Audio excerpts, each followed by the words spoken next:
Now, recently, you may have seen a documentary on Channel 4 called The Great Global Warming Swindle, which has upset a lot of people. And Channel 4 have responded by saying, well, at least we started a debate. Now, given that the programme has upset a lot of ordinary viewers, imagine what it did to this man, ladies and gentlemen.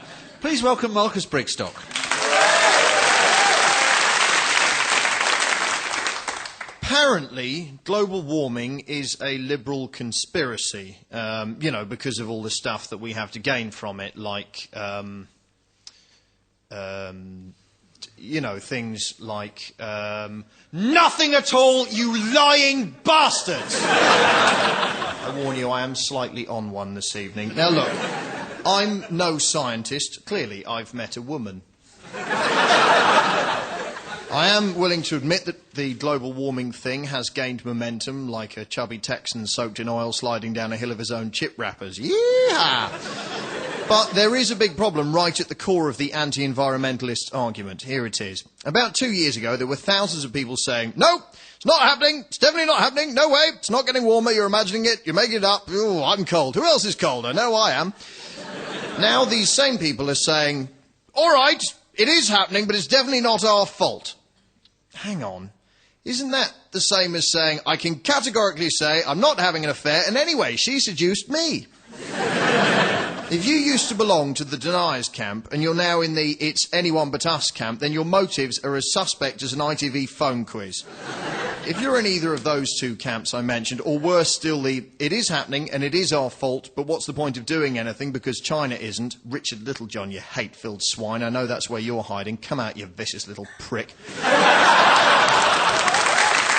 China aren't doing it, so neither am I. Miss, Johnny isn't doing his sums, miss, so neither am I. Grow up.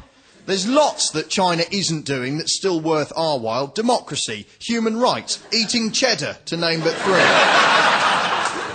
If your excuse for behaving like a selfish, backward, arrogant twonk is China, then please, buy a house near the sea and stay in it when the water comes up over your head. Now, one of the accusations in this Martin Durkin documentary on Channel 4 was that the people who tell us that global warming is happening, some 80% of the scientific community, by the way, and if that's enough science for cats to choose what food to eat, it's certainly good enough for me. Anyway, Martin Durkin asserts that they are lying and deceiving us and misrepresenting the facts, and certainly he would know. He made a documentary called Against Nature, after which Channel 4 had to broadcast a prime-time apology, something they're now working into their regular schedules, I think, because the Independent Television Commission stated that comparison of the unedited and edited transcripts confirmed that the editing of the interviews with the environmentalists who contributed had indeed distorted or misrepresented their known views. It was also found that the production company had misled them. Someone's pants are on fire. Whose are they? They're Martin Durkin's. In Thursday's Times, there is an exchange between an eminent scientist, a respected scientific author, and Durkin. Mr. Armand Leroy emailed Durkin to point out that a huge amount of the data he'd referred to was out of date and had now been disproved. He said in the email, to put this bluntly, the data that you showed in your programme were wrong in several different ways. And Durkin replied, "You're a big daft cock." Let's look at the lousy science he tried to pass off as reality in his steaming heap of a programme.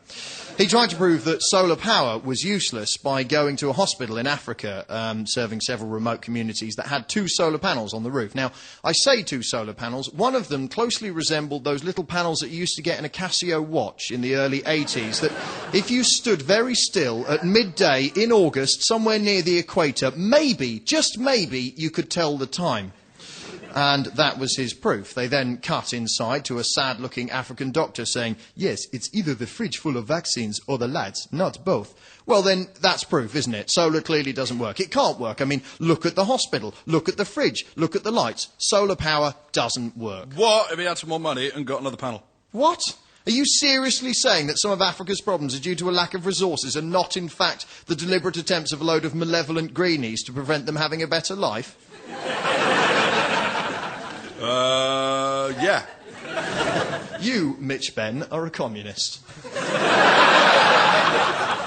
Solar's too expensive. Yeah, well, so is cinema popcorn, gym memberships, iPods, Blue Peter phone-ins and Dutchy Original Oaten biscuits, but we still buy them.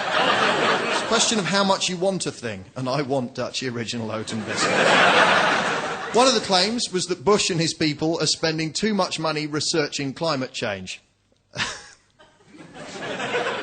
I'm sorry.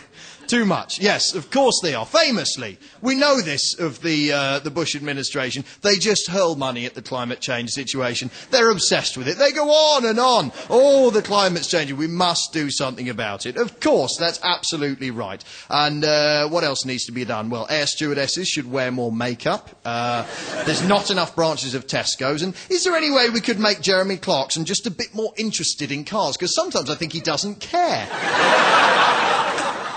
Do you know, the Daily Mail ran a headline last weekend, EU switches off our light bulbs. Good grief, only the Daily Mail could try to generate a feeling of nostalgic inertia over a bloody light bulb. How many Daily Mail readers does it take to change a light bulb? What was wrong with the old one, eh? Remember the good old days when bulbs were round and not curly? Oh, where is the Britain of our past? Its political correctness gone mad.